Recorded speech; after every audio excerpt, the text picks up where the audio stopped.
just wanted to react to a classic banger. And I thought this song was just a little bit sexy, but it turns out it's about Elvis.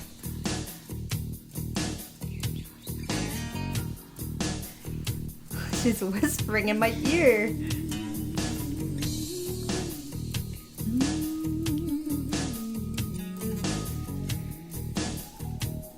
Oh.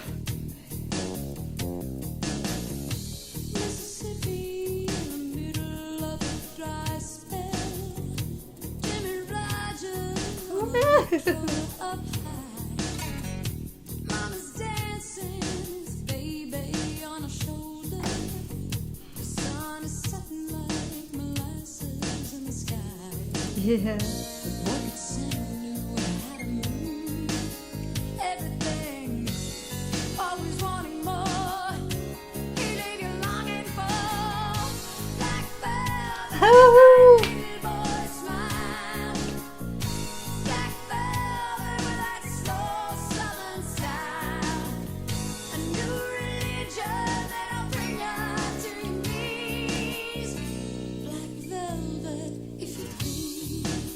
Yeah.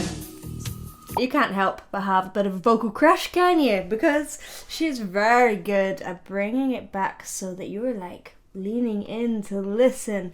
It's so breathy and delicate and controlled. She's keeping all the power. I think she did a bit of good work on shifting our ideas of what women could and should be. This is a song about Elvis, and I'll tell you a little bit of the history about this in a moment. It's kind of interesting, but there are a few different lenses to look at this through. The idea of a new religion that will bring you to your knees.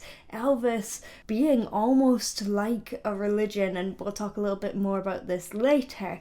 So that has that power within it, and the way that Elvis held a lot of power. So this song needs to embody that power. And she does an excellent job of both kind of imitating Elvis and the longing of his fans at the same time. I really want to listen to the start of this because the ums are so beautiful.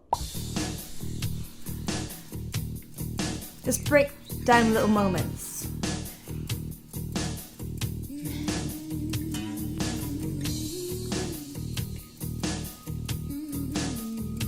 So intricate. Ums can be quite tricky actually because you have your mouth shut, so you're not allowing that airflow through as easily.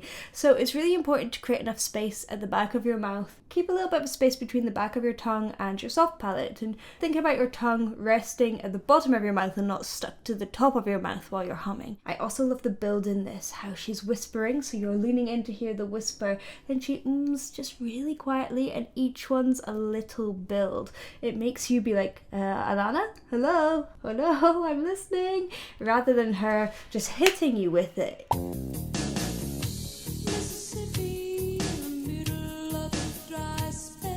I love this. Mississippi. She kind of slides up, flips it at the top. In the middle of a dry spell. So light. Oh. Those are really important. Hi. You can hear all the way through this song, and that's what makes it a little bit country. Now, is this song country? We're going to talk about that in a moment too. She's...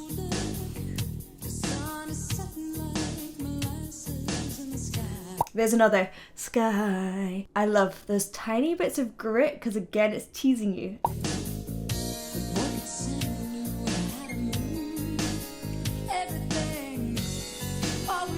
And her tone is so warm. I love that. Fa instead of for. And again, is this country or is this not? Often you'd sing for with a bit more of an sound if it was country, but she's opening it up into a little bit of a grittier rock space by fa.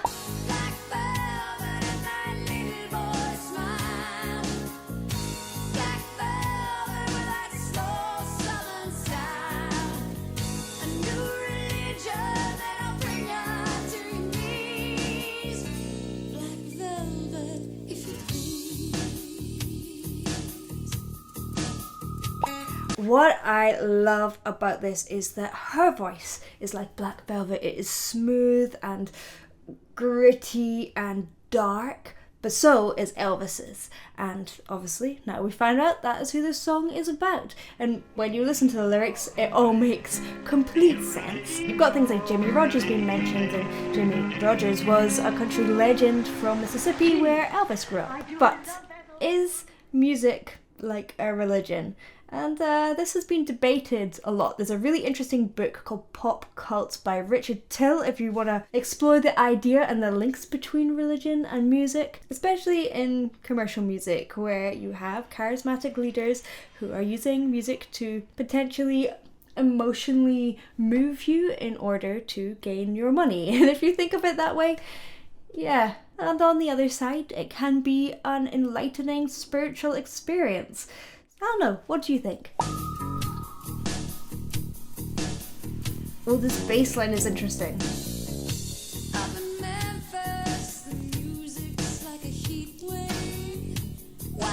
Oh!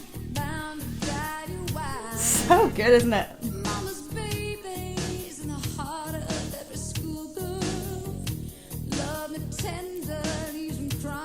Direct reference.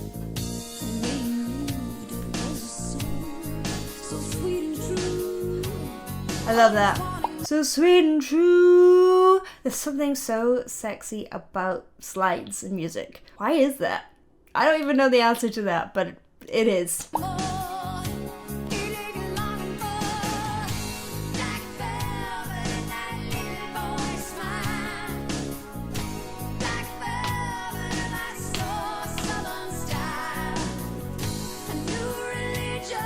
Religion. I love that.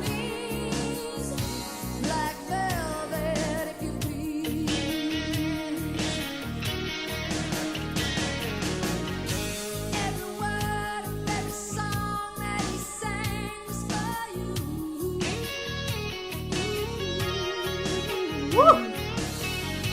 Can we listen to that riff again? That was so fast. She has so much agility in her voice, and it's interesting because heavier and darker and lower voices often are not as agile. This is because the vocal cords tend to be a little bit thicker. When they're thinner, they tend to be able to move a little bit more quickly. It doesn't mean that it's impossible, but it often means for some people it's a little bit more work. It sounds pretty natural for her, so maybe she's one of those lucky people who've got both, whereas I have neither, naturally.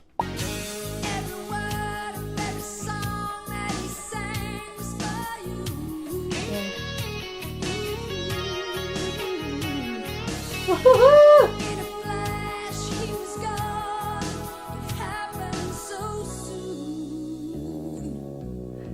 It's so subtle as well. It's so fast. Your mind doesn't read it as a fancy riff, and because it's a bit lower and subtle and it's not very loud, it's kind of set back in the mix, it becomes this beautiful texture. Sometimes riffs, to me, I find them a bit much, but there it's so just like, oh, look, here's a little intricate line, and it reminds me of Elvis's tone as well, which is lovely. This song was not written by Alannah, it was written by her now ex-boyfriend Christopher Ward. And Chris Ward was in Memphis and was inspired by a bus full of Elvis fans who were going to attend the 10-year vigil of Elvis's death.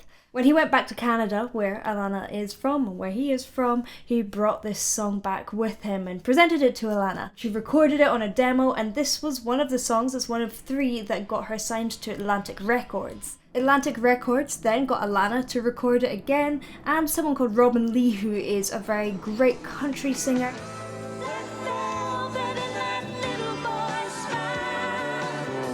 Robin's was definitely a little bit lighter and brighter and more country and went out on the country charts, whereas Alannah's was a little bit more rocky and gritty and went on the pop rock charts. And I particularly like Alannah's version because that's kind of where Elvis sits, between his heritage and that gritty rock soul that he had. Now, needless to say, this song was very good for Christopher Ward, and he ended up writing songs for many people, including Diana Ross and Hilary Duff, and even the Backstreet Boys. One of the things that pops up a lot for listeners is that bass line, dun dun dun dun dun dun, and it sounds like it's played on a fretless bass. However, it turns out it was on a synthesizer, so sorry guys.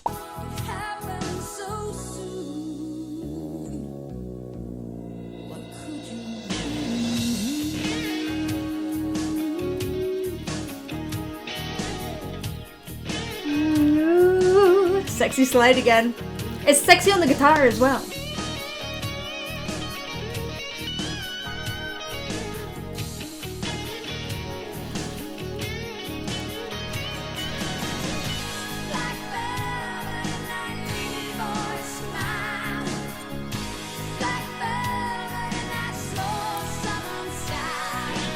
Interesting.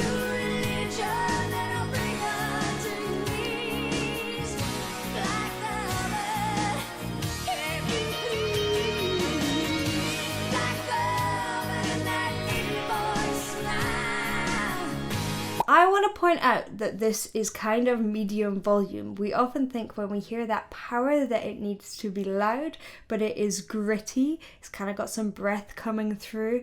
It is really, really warm, but it's kind of medium volume. It's not super loud. And one of the things that makes us feel like it's massive is that she was so tiny, tiny, tiny small and really brought it up bit by bit by bit and eked it out so that when we get to that moment it really means something, and she doesn't have to then blast her vocal cords or push loads of air through. She can kind of control it. Having said that, it's certainly not a submissive or sort of passive vocal. It's definitely a strong vocal full of presence.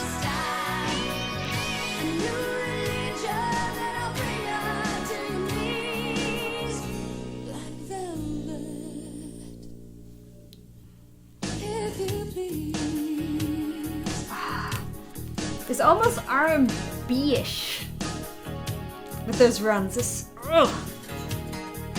bluesy. I think that's really.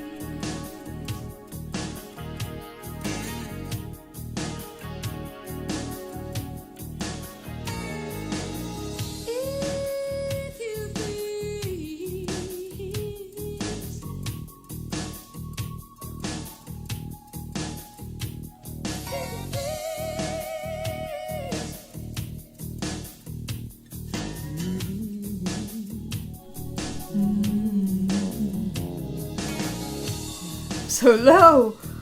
Great humming again.